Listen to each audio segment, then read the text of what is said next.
in our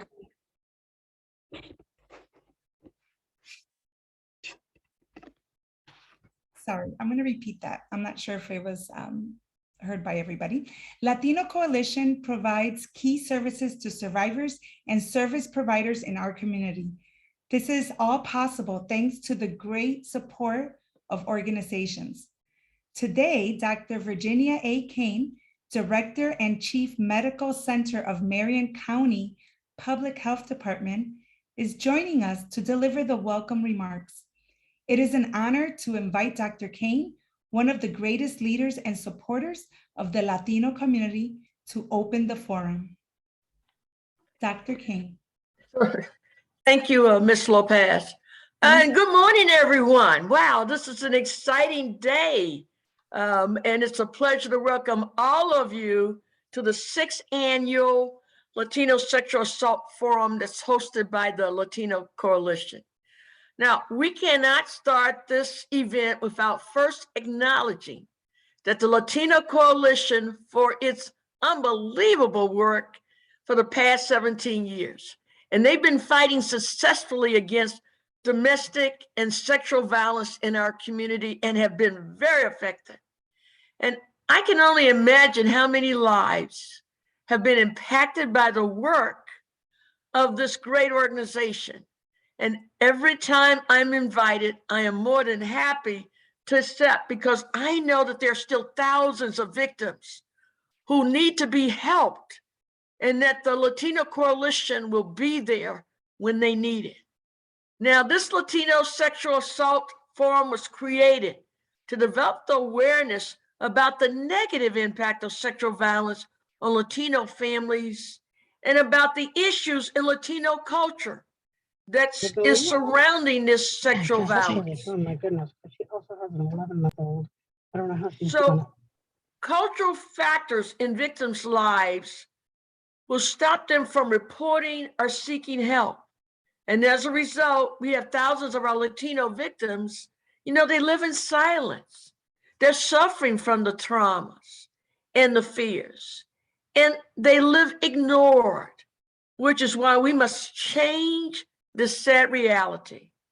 And I want to thank the Latino Coalition, its leaders and its team, Edwin, your staff, Gloria, the board, for bringing us together to learn and find practical solutions to help these victims of sexual violence. And also, I'm looking forward, and I want to thank the keynote speaker and the presenters who are going to show us how the cultural factors present in the treatment of victims of actual violence.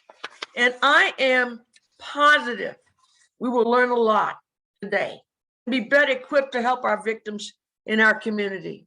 Now, there are so many organizations that are represented here today. I'm impressed. We've got way over 100 participants today, and I'm delighted to see so many service providers working on behalf of our victims in our community. And I am proud of you and everything you do. And thank you for the important work that you do. And don't ever doubt that your work is positively impacting the lives of our families here in Marion County. And the Marion County Health Department is proud to work with and support organizations like Latino Coalition for the important role it plays in our community. And so our commitment is to continue helping people in need, the victims and their families, because we believe that together we can make Indianapolis a healthier and safer city to live in. Thank you. Thank you very much, Dr. Kane and Marion County Public Health Department for supporting Latino Coalition and its programs. On behalf of thousands of survivors and hundreds of service providers, thank you. Our community is grateful for you. Well, I know that Ms. Stephanie Amaya, I believe, am I pronouncing that correctly? Is going to be an amazing speaker, and I look forward to hearing from her today. I think we all are. So thank you very much. I really appreciate that extra comment. But before we introduce Stephanie, I want to introduce Caroline Fisher. Today, Caroline Fisher is joining us as a presenter who helped thousands of patients for many years. Caroline Fisher is a bilingual registered nurse, and she had the position of as a coordinator for the Center of Sexual Assault, Hope Sexual Assault Treatment Center of Franciscan Alliance in Indianapolis, Indiana. She was part of initiating the Center of Hope program in 1996. She helped patients with medical forensic exams, documented injuries, addressed injuries, and collected forensic examples for the patients. The program that she was part of provided resources, counseling, and addressed STI concerns to test and give treatment. Caroline now teaches abstract watercolor art therapy for victims of violence at Franciscan Health. Let's introduce Caroline Fishers. I think we have to unmute her. There we go. Good morning, everybody. First of all, I want to make everybody very aware that the art class we're doing is not art therapy. I am not a therapist, and I do not hold that sort of credential. However, I find that art can be very therapeutic, and so we are doing these classes in conjunction with Beacon of Hope. There is a advocate there every session, so that if somebody needs some additional support beyond what I or my colleague Patty Coulter can give, there's somebody there to support that person. So that said, yes, I coordinated Center of Hope for over 24 years. And I had the privilege of taking care of most of our Hispanic / Latino patients because of my ability to speak Spanish. I took Spanish in high school, and I'm 62 years old. And when I took Spanish, there was literally nobody here to practice my Spanish with. I had to really dig deep and hard to find someone who would help me practice. As a matter of fact, I finally ended up dating a guy, and he probably impacted my Spanish abilities most because he was from Venezuela, and he cut me no slack when we were speaking Spanish together. At the time, it was frustrating, but it ended up being a good thing. In addition to that, I kind of slid by in high school with good grades. So I studied Spanish because I love Spanish. That was probably the only thing I really seriously studied. I moved away from Indianapolis and moved back in the early 1990s and realized that there were signs around Indianapolis in Spanish. And I realized that Marion County / Indiana was changing, and that delighted me because I could practice my Spanish more. And I love diversity. I think life is much better when we have all of us bringing our interesting bits and pieces to the table rather than boring old white milk all the time. So it delighted me and has continued to delight me as time has gone on. My experience with I'm going to just say Spanish speaking patients so that I don't step on any Latino / Hispanic lines. I know what it means, but I also know that I often use those words inappropriately. So that said, very few people report. My experience with domestic violence is we saw very, very, very few domestic violence victims reporting, and our sexual assault victims, usually there was some element of it being a big deal. And by that, I mean, it was a family situation or there was significant trauma. But for someone to be sexually assaulted, and often there's not a lot of trauma, or often it was I was drinking and passed out kind of a situation. And my Spanish speaking population was not that. They did not come to get help in those kinds of situations. So my challenges in taking care of Spanish speaking patients, the language was fine for me. So I've learned if I don't know a specific word, I describe it with other words, and we do well. That said, I learned to speak slowly to people in English if that's what we were speaking, and succinctly, and avoid contractions, because contractions make it difficult for people to understand us. And when I say speak slowly, I mean slow down my speech so that another English speaker might think I was being rude or condescending. However, I, as a bilingual, actually, I speak some French too. I understand better when other people are speaking more slowly to me. So I've learned that that really helps the person that I am speaking with. I also know that I need to give people time to respond, especially if I'm speaking English with them and that's not their primary language. I'm a talker, so my abilities in Spanish are much more verbal. I have to listen intently and hear well. So some people can understand and hear better than they can actually do the speaking part of it. So everyone has different abilities. And I've learned that the hard way. And I've also learned that we need to give people time to respond if they're one of those people that have to think about what they're going to say next. And I'm sure you all, or many of you, understand what I'm talking about, but when you're first learning a new language, you do have to formulate what you're going to say in your head before you say it. One day there's a shift and you don't have to think it through anymore. But even then, I don't know every vocabulary word there is in English. So certainly my Spanish vocabulary still butts into brick walls. Culturally, the differences I found, I kind of mentioned why people report or they don't. I think that people don't always know the laws here, and the laws are different often than in the home country of that individual.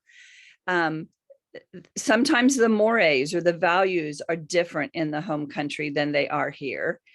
And what I have found is a lot of our people who reported were younger, and they are learning or acculturating to this society. And so they kind of say, well, hey, I don't have to do that here. I don't have to be part of that here. Or I have some different rights here. And I think there's a big fear and mistrust of law enforcement sometimes in home countries. And here, again, the younger folks may not have those same fears and concerns. I have found often that there are a lot more visitors or a lot more people with my patient, and accommodating that in our small room could be a problem. And then when COVID hit, it became a big problem to try to accommodate someone's desire to have their larger group of family and friends with them. Follow-up. Well, the Latino Coalition's been huge for me because that was a agency I knew I could pass off my patients to, where there were advocates there. There was an opportunity for counseling and pushing them into the community, into the resources that were available, and that the Latino Coalition knew what all of that was. I had one lady that was going to need a U visa because of the situation. And I knew I could pass her off to the Latino Coalition and they would help her accomplish that goal. There are other service providers that have bilingual advocates, and certainly that's been a real big plus. At St. Francis or Franciscan Alliance, we worked predominantly with Beacon of Hope and Families First, and they both had bilingual advocates. It was always nicest when there was a bilingual advocate in the room with me, because then if there was a question in one of our minds about a specific word that was being said, we could kind of bounce that off of each other. Certainly phones are helpful too, but it was always nice to be able to speak to my patient in their primary language rather than trying to make everyone struggle. So that's kind of my story. I loved taking care of Latinos / Hispanic individuals. I'm sure some of it's because I've always, one of the hardest lessons for me was when when I was starting to see more and more folks here, because of my love of the language and culture, I kind of felt like I was part of your community. And I've learned that that's not really how your community works. I don't just automatically get to be part of your community because I speak Spanish and love your culture, that we have to create a relationship. And that took me a little bit of learning. And you apply that to your patients as well, and understand that you don't automatically get to be that person's friend in the same way that you are when you're working with a person who was born and raised in this country. Again, we always have to take into consideration the age of the individual because folks have different acculturation levels depending on where they are in their journey. So thank you, Latino Coalition, for being who you are and what you do. And thank you for hearing my story. Thank you so much, Caroline Fishers. It's so great to see people from different cultures connect with us as we learn to connect with others as well. Right now, I want to introduce to you Tania Godinez. There are different ways to help victims. One of the most beautiful ways is singing. Today, we have the pleasure of presenting a talented young woman, Tania Godinez, who works at Latino Coalition as a bilingual advocate. She has performed a song covered called De Una Vez, At Once, which is about survivors who at the end of the tunnel find a light of hope. The song focuses on healing and how they can use that as empowerment for their lives. Before watching the video, I would like for Tania to share her remarks. Hi, everyone. Good morning. It's a pleasure to be here with you guys today to learn more about sexual violence. And I hope you enjoy this song because it was sung from the bottom of my heart with the intention, of elevating art as a tool to assist sexual violence victims. So I hope you enjoy it. Thank you.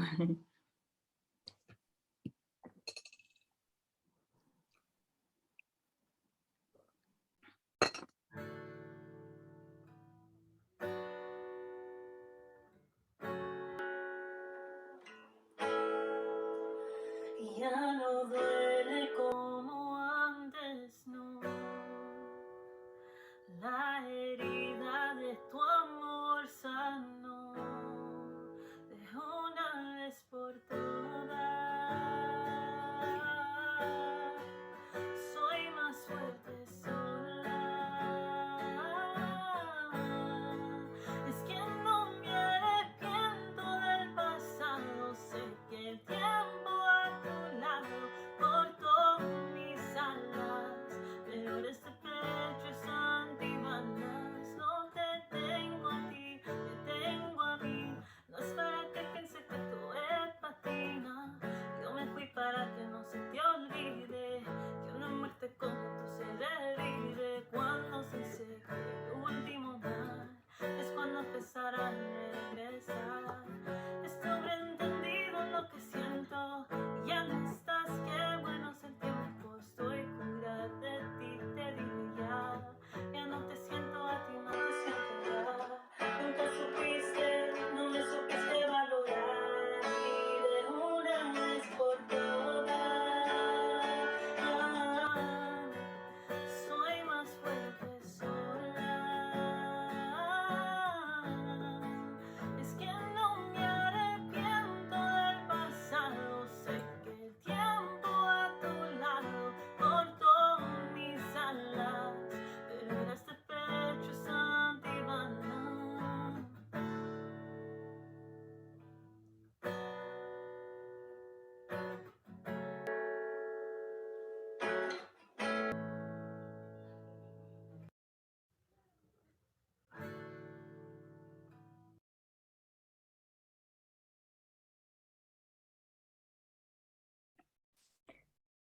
Thank you, Tania. You are talented and gorgeous. You have such a beautiful talent. Keep on sharing it with the world. I would like to invite all attendees to subscribe to Latino Coalition's YouTube channel. Search as Indiana Latino Coalition. So make sure you subscribe and get all the notifications. So as they're creating more videos, you'll be able to get a notification and updated with the latest videos that they're doing. We will also send you the video along with the link to subscribe. As always, it's a pleasure to have with us Dr. Gloria Berlanga King, Latino Coalition's board chair. We invite her to do some remarks and introduce the keynote speaker. Dr. King? Thank you, Marilyn. It's always a pleasure to be here with the coalition and their variety of activities throughout the year. And so I want to wish you a good morning and a hello. And as the board chair, it is a privilege for me to speak to you every year on behalf of the Latino Coalition. And so we thank you all for being here, and to see so many organizations represented is just an awesome thing to admire. The topic that we are talking about today is without question one of the most significant of our day, not just because of the epidemic, but also because of the surge in violence and mental health issues. It is a wonderful tool to think about using art and music, as Carolyn spoke about her art class, and as Donya sang that wonderful song. It's wonderful to know that these various tools can be therapeutic and heartfelt and have a great impact on our people's lives. I also have the privilege now to, and tremendous honor of introducing our keynote speaker this year, Dr. Stephanie Amaya. She is a doctoral candidate in clinical psychology at the University of Wyoming. She graduated from Georgetown University with a major in psychology and obtained a master's degree in psychology from California State University, Los Angeles. Her advocacy and community service work with the Latino community spans over 15 years, and she has obtained over 10 years of formal research training and experience. Dr. Amaya specializes in sexual assault and trauma among marginalized communities. Specifically, her research focuses on cultural variables impacting post-traumatic adjustment for Latina survivors of sexual assault. As a sexual violence trauma therapist at the University of Wyoming, she has provided evidence-based behavioral health services to survivors of sexual violence since 2017.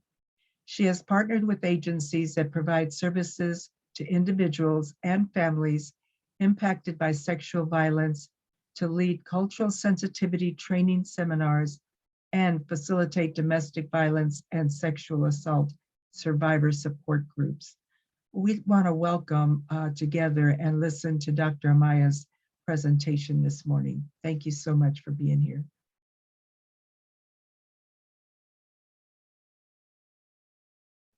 Well, thank you so much for having me, and I will be sharing my screen in just 1 second.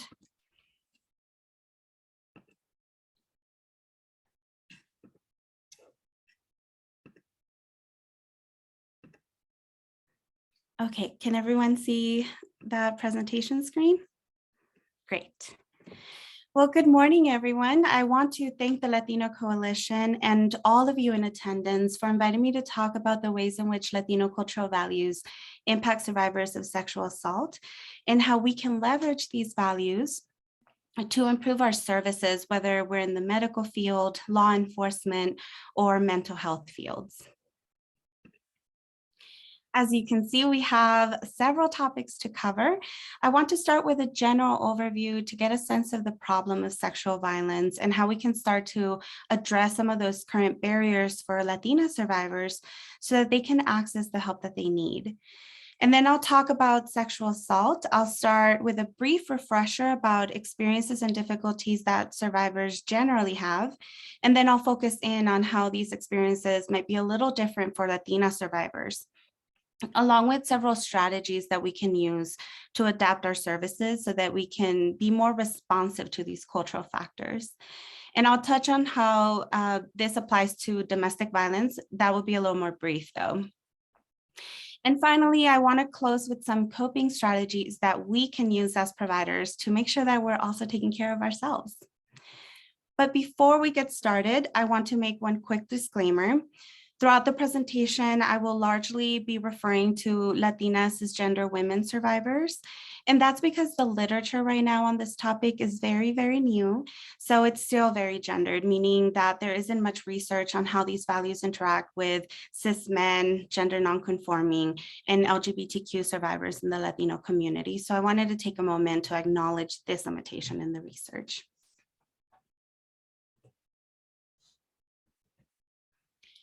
Okay, let's start by looking at some statistics. The Latino community represents the largest demographic minority in the United States. We have approximately 59 million Latinos in the US, and these numbers are expected to just keep growing. And in fact, by 2030, Latinos will likely represent almost a quarter of the US population. So this tells us a couple of things. The first is that the need for culturally adapted services for Latina survivors is just going to continue to grow. And the next is that expanding services to the Latino community is a wise investment because we're seeing their growing presence and their political influence in the US. So how do we respond to these growing needs? Well, for one, it might be helpful to get to know a little bit more about the Latina community. And first and foremost, you're going to notice that throughout the presentation today, I'll refer to Latina women as a whole. But I want us to keep in mind that the Latino community is made up of very many different groups that vary in terms of race, ethnicity, and nationality, the language they speak. And there are so many other individual differences like immigration status that can also impact Latina survivors' reactions to sexual violence. So I want to stay away from making broad generalizations or assumptions about individual Latina women. However, there are several values that do tend to be common across these Latina subgroups, and these are very important because they're the lens through which many Latina survivors interpret their experiences. So by understanding some of these shared values, we might be able to get a better sense for how we as providers can improve our services to make them more effective with this population. And one of the reasons we focus on sexual violence is that it is a major public health concern in the US, and I don't have to tell you this. Studies estimate that 1 in 6 Latina women in the US will be raped at some point in their life, and over 90% of perpetrators are people that the survivor knows, so an intimate partner or an acquaintance. And when it comes to domestic violence, about 1 in 3 women generally will experience some form of physical or sexual violence by an intimate partner. And we do see that this risk is slightly more elevated for Latina women in general, but it increases dramatically for undocumented Latina. We see approximately 50% of undocumented Latinas experiencing domestic violence from abusers who are primarily US citizens. And then in the aftermath of all of this, we find higher rates of depression, lower self-esteem, and more PTSD, more severe PTSD among Latina survivors. And although we see more distress, we find that there are many obstacles that prevent Latinas from getting the help they need. So for example, even identifying sexual assault and domestic violence can be very difficult because it's so normalized in their social groups. And if we keep in mind that almost half of undocumented Latinas experience sexual violence in the home, it's very easy to see how this can be confused as normal. And even when survivors do recognize this type of violence, there are several other barriers that can keep them from reaching out. So for example, they might fear deportation if they try to get help. Sometimes they're not aware that there are resources and they might not even know how to find help. But even when they are able to overcome all of these obstacles, they might reach our crisis centers only to realize that they can't communicate with providers who only speak English. And with these obstacles in mind, there are several places where we can start to break down these barriers. So we can start to help victims recognize sexual violence and increase their awareness of services by using advertising and educational materials in Spanish. But we do have to make sure that we're not just using Google translations, for example, because these aren't always very accurate or appropriate for this particular community. So instead, we want to use materials that are culturally adapted to different communities and education levels. And this might require that we work with community members who can provide some feedback about the relevant needs and language that should be reflected in our material. So if our local community comes from a certain region, primarily speaks a specific dialect, or there's certain idioms that are very popular in that community, we want to try to make sure that our materials reflect that. And we can also start to break down that language barrier by using professional interpretation services like language lines for survivors who don't speak English.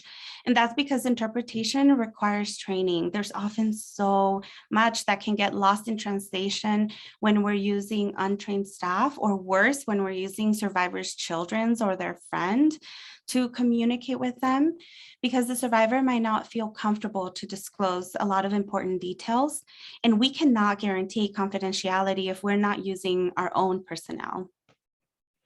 So to address this fear of deportation and other legal repercussions, we can try hosting special events like legal clinics where survivors can get advice and learn about their options. So for example, there may be special visas available for undocumented victims of sexual violence. And I was very happy to see that the Latino Coalition is already making these initiatives.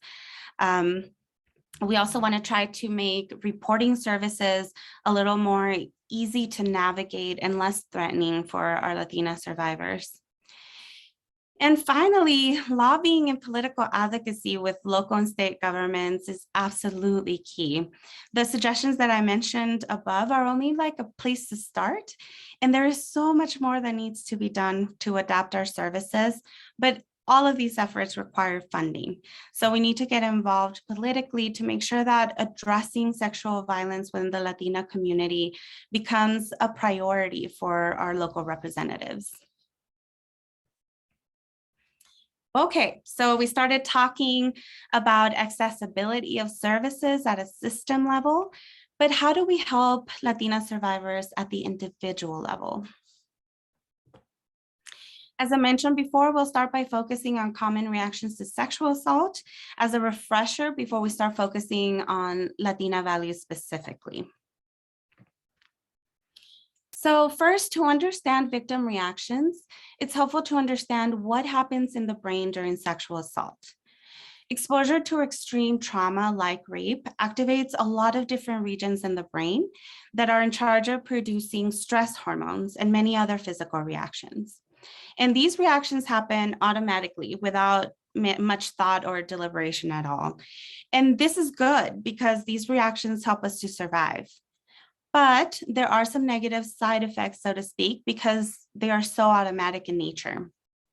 So for example, we know of the fight, flight, or freeze response, and this helps us survive a threat. But at this time, rational thought and intentional action just goes right out the window. So that means that what we think we would do and what we actually do in these situations tend to be pretty different most of the time. And this is one of those reasons why we see a lot of victim blaming during disclosures of sexual violence victimization. Another automatic reaction that we see is the release of stress hormones like cortisol and adrenaline. And this gives us a lot of energy so that we can fight or run away, for example, but they can also impair memory consolidation. And this is why we typically see very spotty memories among survivors about their assault. And finally, the body also releases its own version of opioids to prevent pain and oxytocin to promote good feelings. And so this is one of the reasons why sometimes survivors come in and they appear to be very calm after an assault. This doesn't mean that they're lying. They might actually just still be on survival mode. So it's important for us to remember that difference.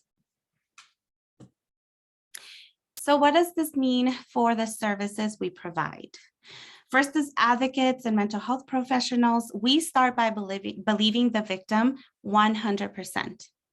In this aftermath of trauma, memory consolidation takes time, at least 2 sleep cycles. And even when we wait a couple of nights or 2 before we interview that victim, it's almost guaranteed that there will be inconsistencies. So it's important to remember that these are not lies, these are not fabrications, this is just how memory works. But it's also important to remember that the central details are very well retained. So it's just those peripheral or smaller details that can be inconsistent. So investigations can and really should move forward whenever possible.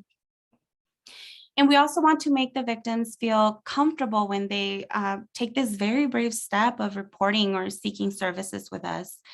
It might help to take a moment right at the beginning to create a warm and supportive interaction with the survivor, especially when they're Latina clients, because those relationships tend to be so important in the culture. And one way that we can do that is to start by addressing them by their last name, and then asking for permission to use their first name, just like we would do for a doctor or any other person in a position of authority. And this is just a sign of respect so that we can start to reduce that power imbalance that we see. And finally, we want to ask about any concerns that they have about disclosing any details of their victimization experiences. And if we can, we want to address some of these fears by telling them about their options and how we as advocates can help them navigate that process. Once we've established these services, we might know that there are several symptoms that are very common after a trauma. And these can include painful and intrusive thoughts or memories that pop into our mind, especially when we're trying to relax or sleep. And very often people can recover naturally from this process as they start to talk about this trauma with the people they trust, because the memories become less threatening the more we talk about it, and they become less intrusive. So then those symptoms start to fade. But sometimes this recovery process just gets blocked. And this is where PTSD comes in. This happens when we go to really great lengths to try to avoid thinking or even feeling anything about the assault. And that's because the more we try to avoid it, the more intrusive these memories become. And then we get stuck in this cycle of re-experiencing and avoiding over and over, and just getting worse as time goes by. And one of the reasons that these symptoms even develop and persist in the first place is that when we suffer an unexpected and painful trauma that just doesn't fit with our beliefs of the world, we tend to do a couple of things. The first is that we change our memories or our interpretations of the assault to fit with our understanding of the world. And this is where you might hear things like, no, it wasn't rape. Or we change our beliefs about the world to accept what happened, but unfortunately, we do tend to go overboard. And this can sound like no man can be trusted. So we see that our pre-existing beliefs about the world are absolutely integral in the way that we interpret our trauma. And this means that those cultural beliefs and values that Latina survivors held before the assault and the ways in which the assault affected these beliefs and values will play a very important role in their recovery process. So because of this, part of the goal of therapy becomes to figure out what the survivor is saying to herself about the assault and help her change those problematic interpretations by giving her the tools that she needs. And at the same time, we're also helping her reduce that avoidance by helping her process her trauma in her trauma memory in a way that's safe, empowering, and strengths-based. And we can do this a couple of different treatment approaches, but currently the gold standard treatment are cognitive processing therapy and prolonged exposure therapy. And I would start with the same approaches for Latina clients as well. So the tools that we use for Latina and non-Latina survivors are the same, but the difference comes in when we account for those cultural values in therapy. For Latina survivors, their cultural values can be a source of strength when they're applied accurately and adaptively. But when these values are applied too rigidly or when they become distorted by their experience of trauma, they can contribute to the distress they experience. So when we're working with a Latina survivor, it's important to understand their belief systems. And when the value they hold is a current source of strength, we can leverage that in therapy to promote engagement and motivation for treatment. But when the value is being interpreted and applied too rigidly, we want to help the client be more flexible. So in other words, we don't want to change the value. We want to work with the value to promote healing and empowerment. And I'll give you a brief overview of what some of these values are so that you can start to recognize them as they come up more naturally, or so that you can learn to assess them if you're unsure whether the client holds those values. So the first is gender role values. And when it comes to gender roles, there are two complementary values that guide expectations for Latino men and women. The first is Marianismo, and this is the traditional female gender role that requires self-sacrifice and caretaking and nurturing from the woman. And then we have Machismo, which is the male gender role that requires emotional restriction, strength, and protectiveness from the man. And when we apply these adaptively, the gender-based values place the woman at the heart of the family, and the man serves as the family's provider and protector. But when these values are applied too rigidly, they place responsibility on the woman to remain chaste and subservient, and they encourage the man to be sexually aggressive and dominant. So you can see how, depending on how these values are being interpreted, they can either be barriers or be helpful tools in therapy. And we can start to recognize what role these values are playing based on some of those unhelpful thinking patterns that victims might show. So for example, we might hear self-blaming statements like, it's my fault because I wasn't more modest, or I should have known that that's just how men are. And in a situation like this, our natural inclination might be to say something reassuring, like, you can only be responsible for your own actions, or it's your right to wear whatever you want without being assaulted. And these statements are absolutely true, but starting with these statements might be a little off-putting or might feel a little empty to the victim because they directly contradict her gender role values. So she might agree with you for the sake of politeness, or she might even agree with you in theory, but it won't feel true to her. So instead, it might be helpful to start by reminding the client who holds these values that men are supposed to be the protector, and hurting or assaulting her is a clear violation of that value. So how could she be blamed when he violated that social contract? And so in this way, we're still addressing that self-blame, and we're reassigning responsibility to the perpetrator where it belongs, but we're doing it within the client's existing cultural framework. And notice that we don't challenge whether it's right or wrong that the gender roles are assigned this way. We just use the adaptive version of the gender role to help the client see a different interpretation or perspective of her assault.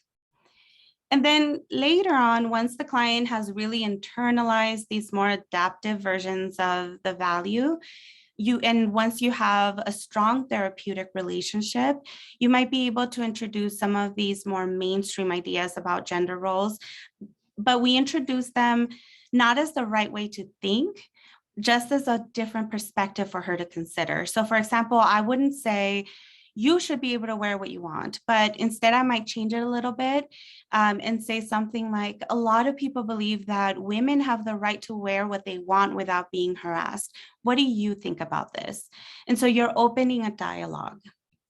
And because we can't assume that all Latina clients will hold these same values, we can ask questions of the client to start to understand how they perceive gender roles. So for example, you can ask, how are men and women supposed to act in your family? And do you agree with this? And so this will open up that conversation for you. The next major value in the community is the cultural value of familism, which refers to the central role that the family plays in Latina culture, and also the responsibilities that each individual has to the family. The adaptive application of this value results in an interdependent, interconnected family where each member just feels supported.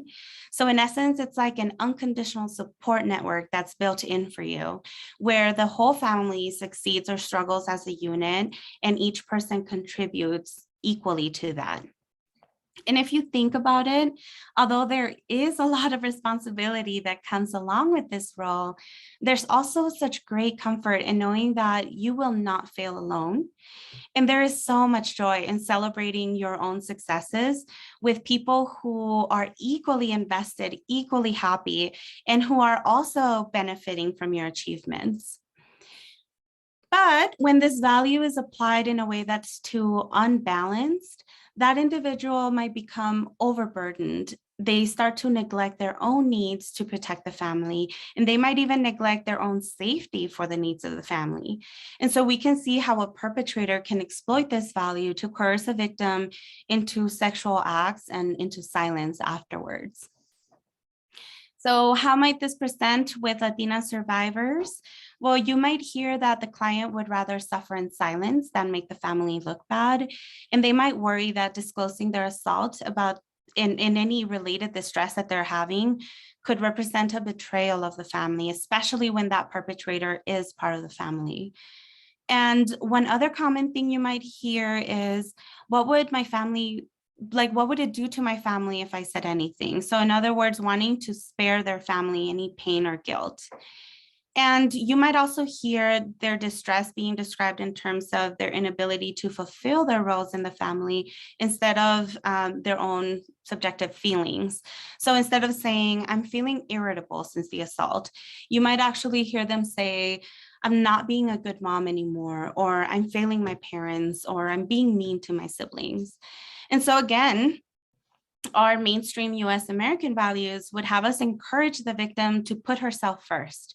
And again, that would probably be very helpful in the recovery process, but this would also be counter to their values. So imagine if your main concern is that you're not being a good mom anymore, and then you're asked to put yourself first on top of that. That would only add to the guilt that they're experiencing. So what they would be hearing is, I'm being asked to be an even worse mom than I think I am. So instead, we might try to leverage their devotion to their family in a way that benefits the client as well. So for example, we can point out that if she prioritizes her own mental health, she can improve in her role as a mother, as a daughter, and as a sibling. And you can even use imagery to really drive that point home. So for example, if she's the tree trunk, then her loved ones are her branches. And what happens when we start to chip away at that trunk and we don't add any supports? Well, the branches will fall. But if you can learn to get the support that you need for your own needs, then you can continue to have the strength to hold your branches up high. So in other words, you can be the best support that you can be for your family. And again, we see that by working with the value, that act of getting help and prioritizing her mental health can be refrained from a selfish choice to one that is necessary for her family's well-being. And this can really help with engagement and motivation and treatment. So some helpful questions that you can ask as you start to work with your client might be things like, are your symptoms impairing your relationship with your family? And because the family is so important, we might also want to know what her family's views on sexual assault are, so that we can make sure that she's not internalizing any of rape myths that her family might hold.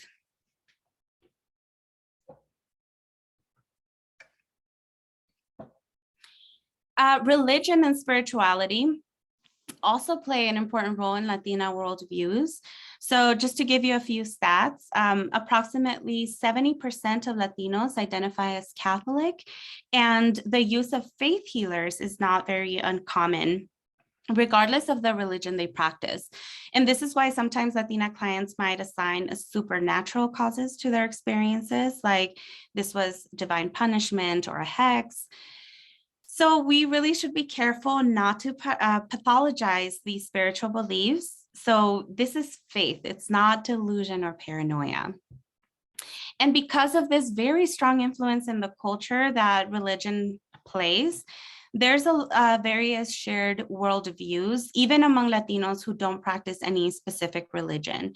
And one of those worldviews is fatalism, which refers to that belief that we don't have much control over our major life events. It's a sense that there's an external force like God or destiny that determines the path that our lives will take. And at its best, this worldview can encourage a lot of self-compassion because if I'm not in control, then I'm not to blame. And it can also help us feel connected to a higher cause or connected to each other even. But when we take this value to the extreme, it can lead to more passive coping and less help seeking because what can I do? I have no control. These things just happen and I can't change them. So we can see how taking this extreme approach can cause even more distress after being sexually assaulted, considering that rape is about taking power and exerting control over someone else. And sometimes these fatalistic or religious points of view can intersect with some of those gender values. And you'll hear things like, I lost my virginity because of the assault, so now I'm ruined for marriage. And again, in these situations, rather than dispute the value of remaining chaste or disputing the concept of purity, we can point out that rape is not sex. This was not her decision. This was not her intention. So how can God think that she sinned when someone else hurt her? So we continue to see that running theme of working with the value to place that blame where it belongs. And if we need to assess for these values, we can ask about the client's spiritual and religious practices. We can also ask if there are any spiritual practices that could help her cope with her current symptoms. And then as we do this more often, if we start to see a trend in the types of spiritual or religious traditions that clients in our local community practice, then we can consult with a religious or spiritual leader to learn more about how they conceptualize sexual violence so that you can have an idea about how it could present itself in your work with Latina clients.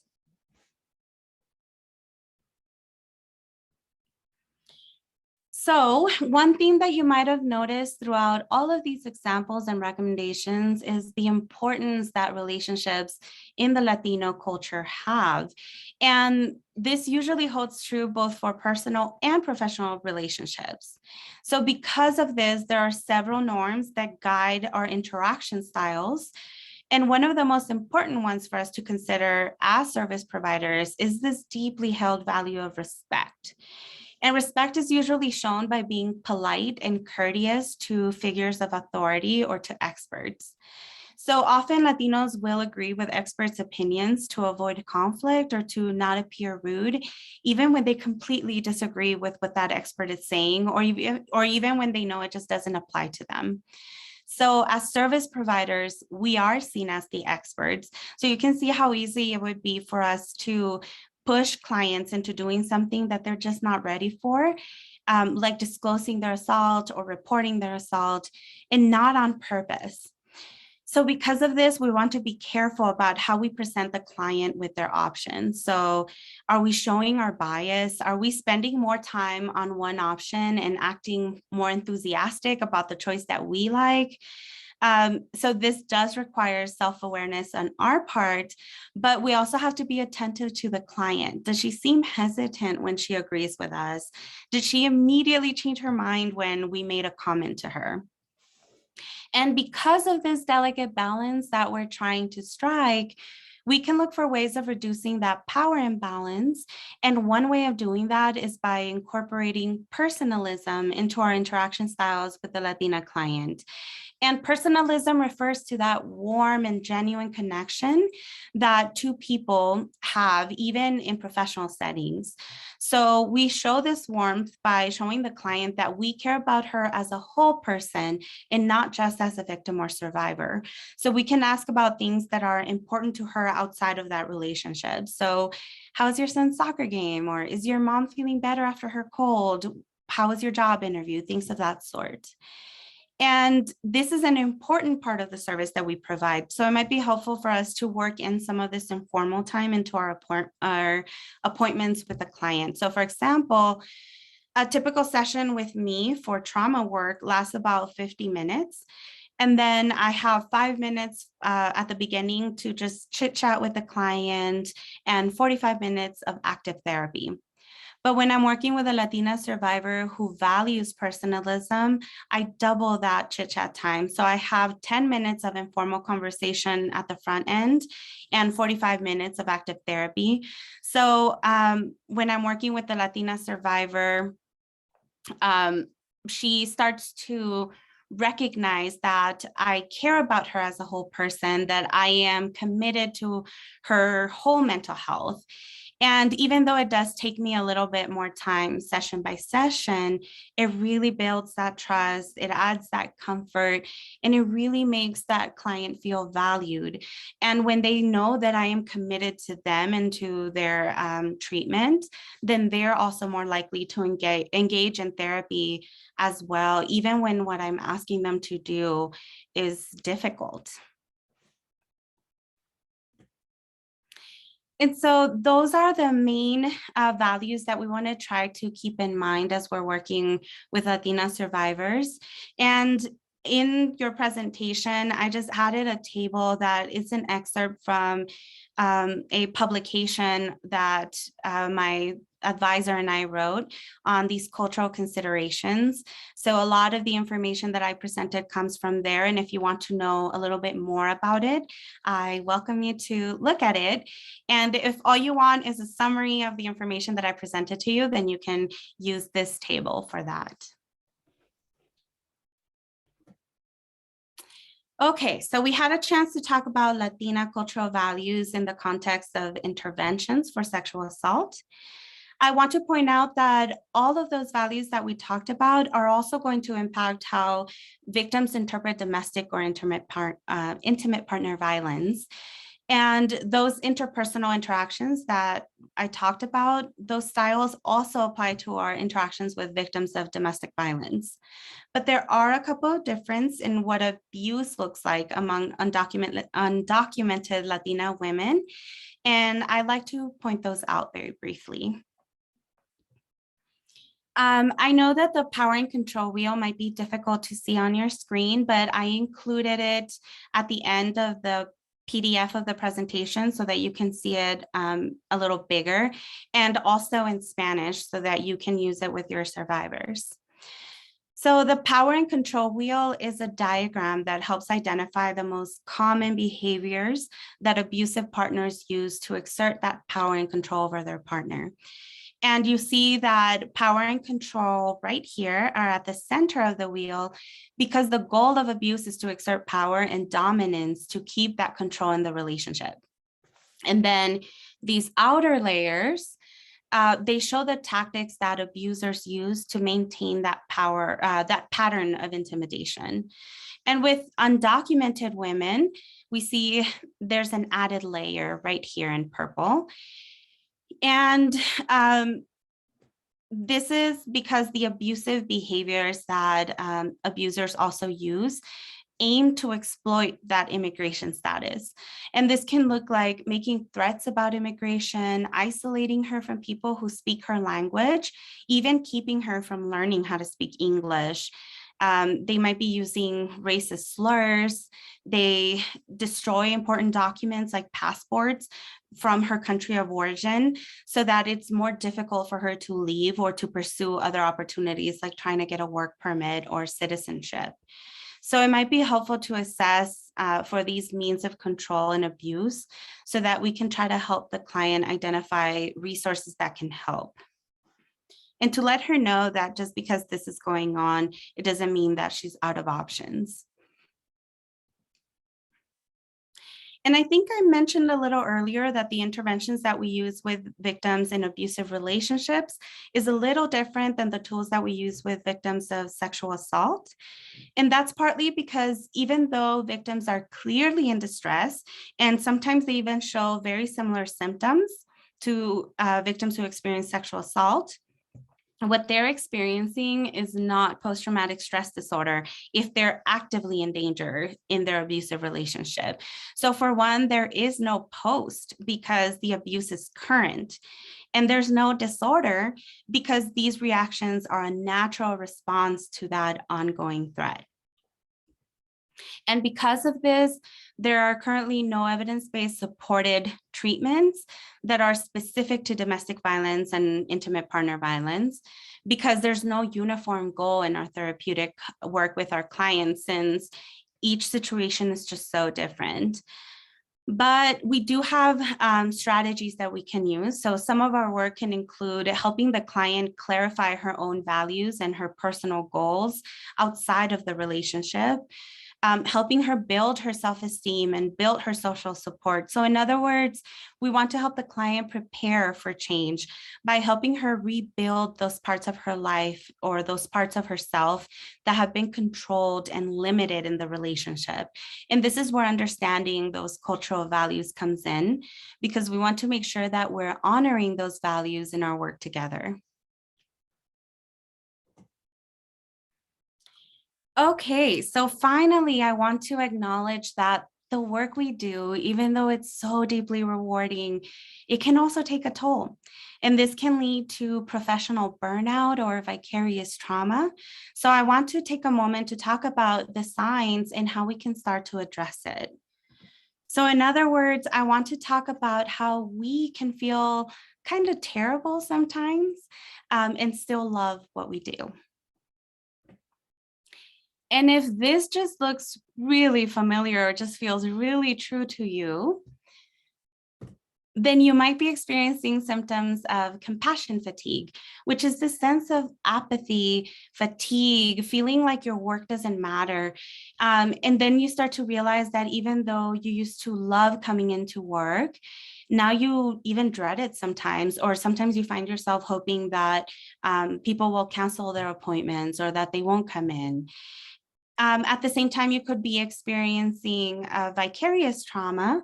And this feels like you're always on edge. You can't stop thinking about your clients' experiences. You might even have some nightmares about the work that you do, a lot of anger and irritability that's just spilling into your personal life. So the good news here is that you are not alone. These reactions are very common and they're normal when we do this line of work for so long, but they also do pass. And because they are so common, we do have some strategies that you can use to cope.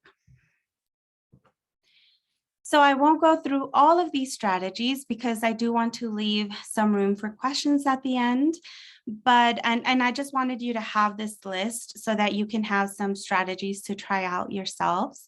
But the main idea here is to make sure that you're taking care of yourselves and that you're doing those things that make your life enjoyable outside of work. And when you're getting worn out, try reflecting on that one rewarding case that really makes you feel fulfilled.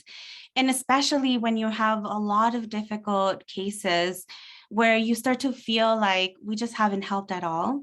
And it might be helpful to remember that our work makes a difference. So even if the survivor returned to an abusive relationship, or even if she recanted her statement during your investigation, the fact that she met with a supportive advocate and that you as a police officer, for example, respected and investigated without intimidation, and all of those fears that she had about deportation or her children taken away or any other legal threats that her abuser might have met, none of those came true.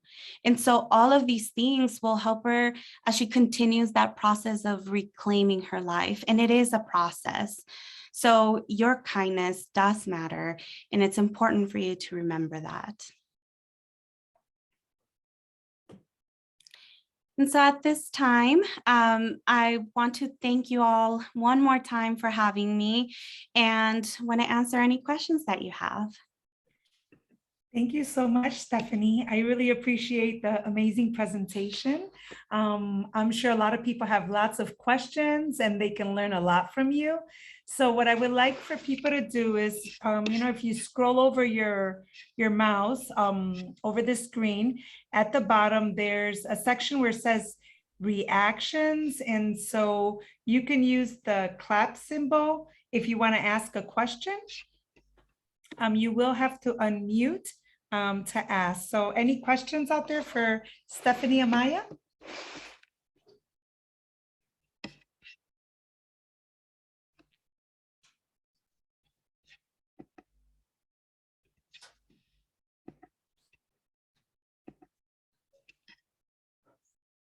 Don't be shy. I'm happy to answer any questions you might have while I'm here. I have raised my hand up. Sorry about this. Will we have an opportunity to get a copy of that power control, that wheel chart you had that we couldn't see very well? I'd love to get a copy of that if that's possible. Yes, so I think we sent a PDF with all of the different slides, and the final 3 pages have that table like large, and also the power and control wheel in Spanish and English as well. So again, what happens if you have someone that's in that relationship, they don't work? Even though you have emotional support, they're still going to be in a relationship where they feel they can't leave because they don't have a job, they don't have work, and they may not have someone to go and live with. How do you, when you're developing that self-esteem, they may have the self-esteem but still don't have the means to leave if they need to leave a relationship? What do you do in that circumstance? Yeah, and this is where your organizations like the Latino Coalition, all of the DV shelters and crisis centers come in with those practical resources that they need. And especially when we have shelters that we are trying to provide as an option, we want to make sure that we pay attention to those little details. And I think the Latino Coalition does a really nice job of this. So making sure that there are TV channels in Spanish, that the food that they like is there, so they can feel a little more comfortable as they try to rebuild those areas of their life. So that's where all of that practical support, all of those resources come in. I think Trisha Mills has a question. Yes, hi. I'm an attorney, and I practice in Indiana, and I know your presentation was primarily directed in regards to Latin women, but in my practice, I also find that Latin men that I represent are also being abused. So I didn't know if you could speak a little bit to that, on how to best provide representation of them and to get them to be as comfortable as possible with me as their attorney, and how I can best serve them. And if you've had any experience with Latin men who are in an abusive relationship. Yes, I've had experience working with Latino men. In fact, as a practicing clinician, I do evaluations to support their applications for those U visas. So you can work with psychologists in your area to see if they're willing to do those evaluations for them. And I know that a lot of the information I talked about was really targeting those like Latina women, but so many of these values are also common across genders. It's just that I don't have the research, the numbers to back it up. And so a lot of these values of personalism, especially if you're speaking to men, just being very respectful, just if you notice that there's some unhelpful thoughts about how they are less of a man, or that this doesn't happen to men, addressing some of those as well, letting them know that, for example, like being a man doesn't come from being the aggressor. It comes from being the provider and the protector. And the fact that he has not perpetrated abuse means that he is fulfilling his role as a man. So still a lot of work to be done with research in that area, but you can try to see like logically how these values would adapt to men and LGBTQ survivors in the Latino community as well. Feel free to ask your questions in the chat room. And I'm sorry, in the reactions page, there's the raise hand, and I think that icon will stay longer. So if you have a question, it'll be easier to scroll through the pages of all the attendees and see who has a question. Trisha, did that help? It does. Like I said, based just with the idea of the cultural belief system that again men in particularly, and I wouldn't just say it's also just in Latin community or Latino communities, but just I said I find that outside of American men that there is this belief system of the idea of machismo across the board, whether it's a Caribbean community, African communities. There is this idea that the men in a lot of ways are put in this position of I guess being this aggression or aggressive, or they have to be the role of the I guess what they feel is the man's role. And so when I'm dealing with a male client outside of being a U.S. citizen, there's a lot of shame there, and in trying to help them understand that just what abuse is, and that again, that they're not that they in their mind they did not fulfill their role as a man in their culture, and that can be somewhat of a hard pill for them to swallow, and then it makes it even harder for them to disclose, and then it does create at times problems in providing the best representation I can for them, because again, there's these cultural issues that they're trying to reconcile with what they've been through.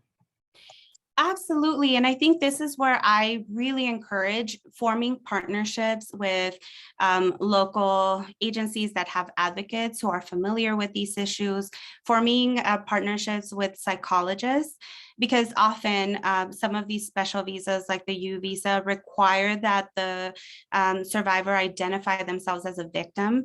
And that can be difficult both for men and women and across different cultures. And so if you can start to form those partnerships so that your clients can start getting some of these assessments and some therapy sessions pro bono, ideally, then you can start to, you don't have to do it all alone. You don't have to go it alone. You can have people there who specialize in this and can help pave that way for you as a legal provider. Also, Stephanie, there's some questions in the chat. Okay. So what about if the client is aware of her situation and she knows of resources available, but she's not ready to leave the abuser? What should we do? This is an excellent question. Usually for us as advocates, the goal is for them to leave that abusive relationship, but maybe it doesn't have to be. Maybe our goal should be to help her rebuild herself. So find that financial independence, remember her goals, remember her worth, remember that she has a life outside of that relationship. And on average, it takes like about 10 to 12 times of abuse victim leaving and coming back and leaving and coming back before they leave for good. So it's remembering that there are pros and cons to why they're staying and why they're leaving. And usually we try to look at what's the bad part of the relationship and what's the good part about leaving. But there are some good parts to that relationship that they perceive. And so if we can start looking at what that is, then we can start helping her find those good things outside, independently of her partner. And maybe when she doesn't have to rely on him for those good things, then she can find it a little easier to leave. So just reassessing what our goals are for our clients. And let's see, what assessment do you use in your practice? So for those evaluations for legal visas and those petitions, I use the clinicians administered PTSD scale. So that one is more widely used by trained psychologists. And that's why I was saying like forming those partnerships with psychologists, because you need to have that letter and you need to have like that degree at the end so that it can carry weight in that application. And how do you effectively utilize trauma-informed approaches between different generations and age ranges in the Latino community in terms of sexual violence? Really nice question. Some of that, the differences in the level of adherence to these values will depend a lot on generation into the US and also those age differences. So the older generations tend to be more adherent to those values. And it's just the same thing, especially for our elders, showing a lot more respect, a lot more reverence. And especially when our survivors, even when they're young and they come in with like a parent or a grandparent, making sure that we treat that parent or grandparent with the utmost respect to earn that trust as well. I believe Celine or Selene had her hands raised.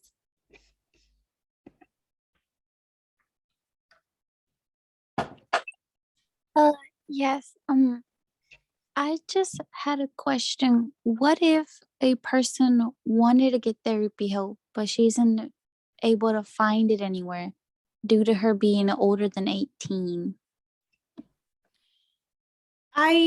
I think that specific to your community, the Latino Coalition is a great resource because they are more aware of what resources you have there. So I would definitely suggest reaching out to the Latino community, the Latino Coalition rather. But I think most of the resources that we have available for survivors, it doesn't matter what age they are. So they can access those services and they're confidential for the most part. Thank you for answering. Happy question. to. And I think I see another question about it's really difficult to find counseling services in Spanish. I'm not sure of any specific resources for that. And that's actually one of the reasons that drew me into the field of psychology, because there aren't very many Spanish speaking therapists. So again, that's another thing for advocacy and political engagement, making sure that Latino students or that doctors are aware of the importance of learning the language as well. Is there a difference with treatment in helping an American client versus Latino clients when it comes to violence? So I think, as I mentioned before, the tools that we use, so the type of therapy approaches that we used are the same. It's just the way that we challenge those unhelpful thought patterns that changes. So for a US American client, I would say something like, it just when I said, it's your right to walk naked down the street if you want and not be harassed. That's absolutely true. But if I say that to a Latina client, she's going to fixate on that, like, oh no, that's vulgar. And so she's not going to hear the message. And that's the main difference, is that we change the message so that it's more effective and more aligned with the values for our Latina clients compared to our US American ones. Everyone's asking really good questions. And if you need more clarifications for those who have asked, please write it in the chat or press the raise hand button in the reaction section. Yes, I want to make sure I'm answering all of your questions. I think I saw a little earlier someone asking about how I can be contacted.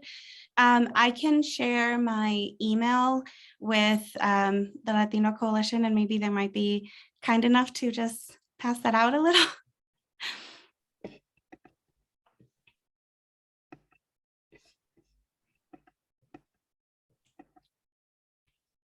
Oh, and thank you so much for all your kind messages. I was nervous to talk to you today, so this is really kind and very much appreciated.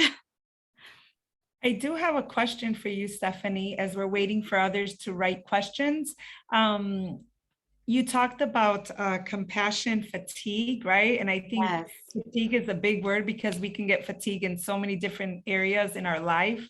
But what's one of the coping mechanisms that you use? I know you didn't go into detail on that list, but just in case for those that don't get the list or don't get a chance to do so, maybe what's your top coping mechanisms that you use so you don't grow weary to do, what's good, right?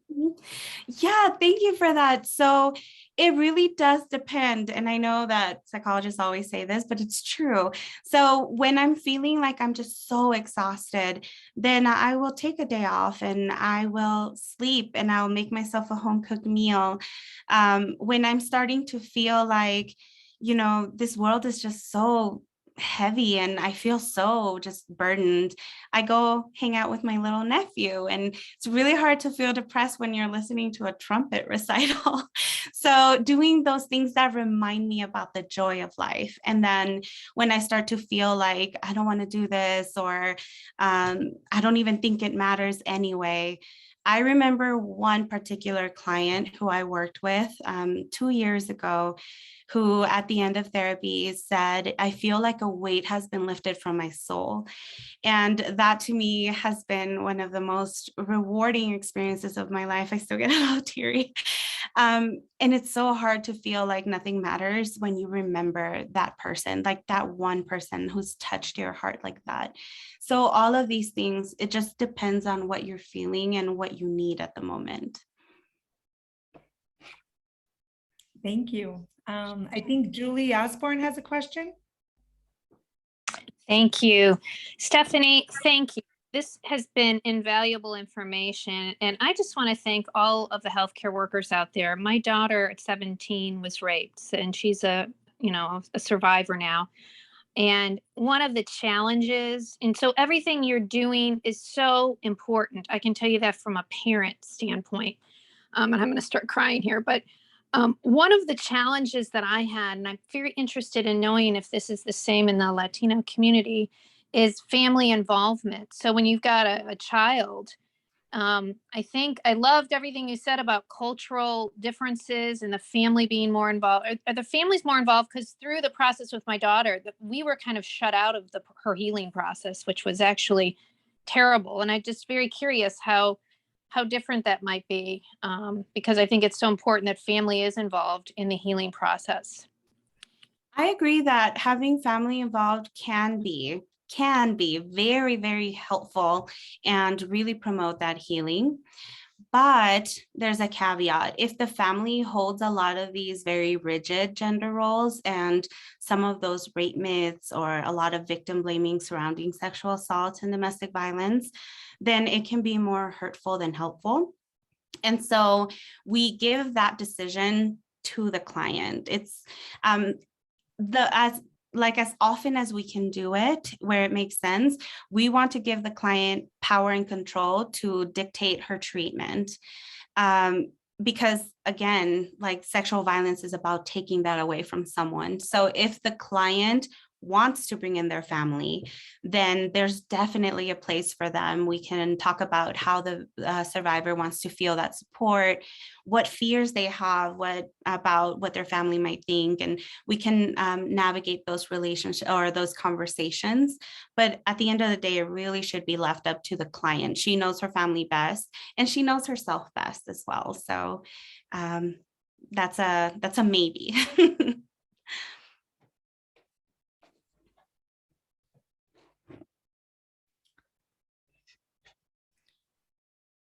I think there were a couple of questions about making the training available to watch at a later time. And I think I'll check in with Edwin at the end of this to see if they're going to put it into the coalition's YouTube channel. So remember to subscribe to that so you can have access. And I think about captions. I think if the screen was recording, the captions that you saw here will come up, but otherwise YouTube has a caption system. So I think you'll be able to see it as well. There's also, Tanya put a question, what is the most top challenge in helping Latino victims? I think it really does depend. So at the system-wide level, lack of funding. Lack of investment from our political leaders. I think that they're not realizing that the Latino community has voting power. And if we see the way that they voted in the past. They helped with the Biden administration's election. They helped with the Obama administration election.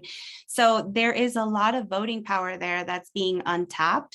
And sleeping on that is one of those largest challenges because we don't have the funding. We know what we need, but we don't have the funding to get it. So I think that's one of the major obstacles. And I think maybe general, like at the individual level, some of that stigma, the fear about deportation and not having Spanish services can be really difficult to overcome as well.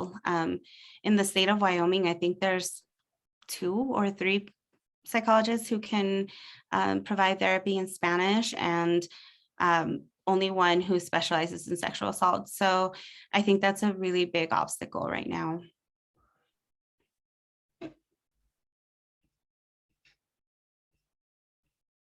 I'm just going through the list of the chat. Is there any more questions? And feel free to, we still have a few more minutes. Please put in the chat, what is your coping mechanisms when you feel like you want to give up and you start thinking, like for Stephanie, she thinks about that one good client that she did make a difference in her life. What helps you? And it's good to kind of hear, we have such a large crowd. What is it that people do to help that compassion fatigue?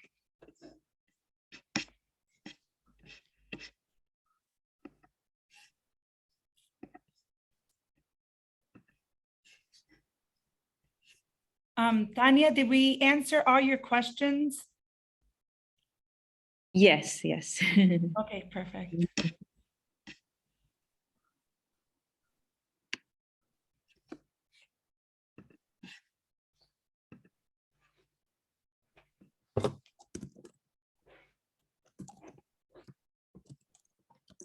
Okay, what a great question and answer session. It's so great to hear what other people, like other questions that people have in the community, and kind of thank you. You did an excellent job, Stephanie, in answering all those questions. Oh, thank you so much. I really appreciated this opportunity to speak to you all. So thank you. No, and thank you so much for impacting and instructing, your message. I think that's so important. And thank you for taking the time to speak to all of us. Thank you. Okay, so hold on. We still have another speaker. So just if you can hold on a few more minutes, we're actually doing really good on time. But I would like to introduce Beth White. It's an honor to invite Ms. Beth White, President and CEO of Indiana Coalition to End Sexual Assault and Human Trafficking, and a great community leader, to do the closing remarks. Beth White? Thank you so much, and good afternoon. It is wonderful to be with you. My name, as you heard, is Beth White, and I am the newly appointed President and CEO of the Indiana Coalition to End Sexual Assault and Human Trafficking. My organization is the only statewide coalition dedicated to sexual assault and human trafficking, and we provide services to engage, educate, and to empower all of the frontline service providers. I've been on the session this afternoon for about an hour, and I just want to say to your keynote speaker, Stephanie Amaya, thank you so much for your wise and helpful words to help engage this audience, not only in the problem, but how to be very tactical and specific in helping survivors. That is one of the goals of our coalition as well. This has been a tremendous session, and I want all of you to know that Indiana has a problem. Indiana, in 1 in 5 women in the state of Indiana will experience sexual assault in their lifetime, 1 in 5. And you need to know this. This is 100% preventable. We do not have to accept sexual violence in the state of Indiana as a foregone conclusion. People know that there is hope and there is healing and there are services. We have a problem, but we can solve this problem. And I really want to applaud the Latino Coalition, not only for this session today, but for the important work that they are doing to help survivors, not just of sexual violence, but also domestic violence. These are sort of a intersectionality of problems of power and control. We know that these crimes are not about sex, they are about power and control. And they are specifically the way to create vulnerability and to make survivors feel that they are less than, and it can't be accepted. The other thing we know is that sexual violence and domestic violence does not discriminate. It impacts people at every economic level, at every cultural level, people who speak English and don't speak English, people who are documented and undocumented, people who live in rural areas, in suburban areas, in urban areas. Every community in this state is impacted by this problem. Every person, it is not just a female problem. Men are victimized as well. Young people, older people, every person is potentially at risk of being a victim, and we have to do better. I want to congratulate and take the time to thank everyone who has participated in the forum today, listening, hearing, learning, and being prepared to advocate is such an important piece of ending this. I want to thank our keynote speaker again, Stephanie Amaya. She was so valuable. This forum has been a tremendous success. And sexual assault is a problem we have to talk about. We have to stop pretending that it isn't happening or that it is for discussion in the shadows. We have to bring this conversation out into the open. That is the only way that we will show the courage to end it. We have to have well-informed service providers who are prepared to take action. And this forum today has helped. It is a piece of educating and empowering people to help and to be advocates. I want to congratulate the coalition again, the Latino Coalition, for the important work that you are doing and for today's session. On behalf of the Indiana Coalition to End Sexual Assault and Human Trafficking, I express my gratitude for everything that you're doing and offer our continuous support for helping victims of sexual violence and their families in Indiana. Thank you and have a wonderful rest of the day.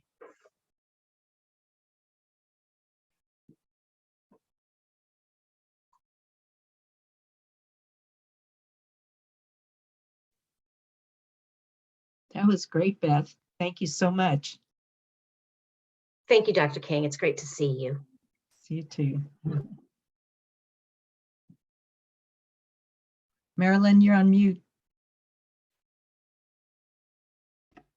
Sorry about that.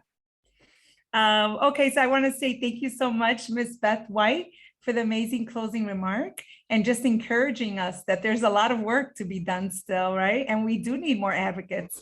So please support Latino Coalition, a leader organization in our community that has worked 17 years serving the Latino survivors in different ways and service providers through workshops and forums. You will receive an email with instructions to donate to this great organization. Be generous in your donations as you keep in mind each dollar helps to change lives of people in need in our community. We want to thank you all again for attending, as well as all our great supporters. So I want to give a big thanks to our supporters: Marion County Public Health Department, Comcast, Children's Bureau and Family First, Managed Health Services, Regions, Indianapolis Airport Authority, and Bookkeeping Plus. Thank you so much. We deeply thank all of you for joining us in this great event. Please stay tuned for Latinos Women's Leadership Forum coming up soon. Enjoy the rest of the day. We are going to show a little video of our supporters now.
Thank you very much for attending, everybody. Great. Thank you so much. It was great. Thank you so much. It really was. Thank you. Hola, Gracias. Edwin.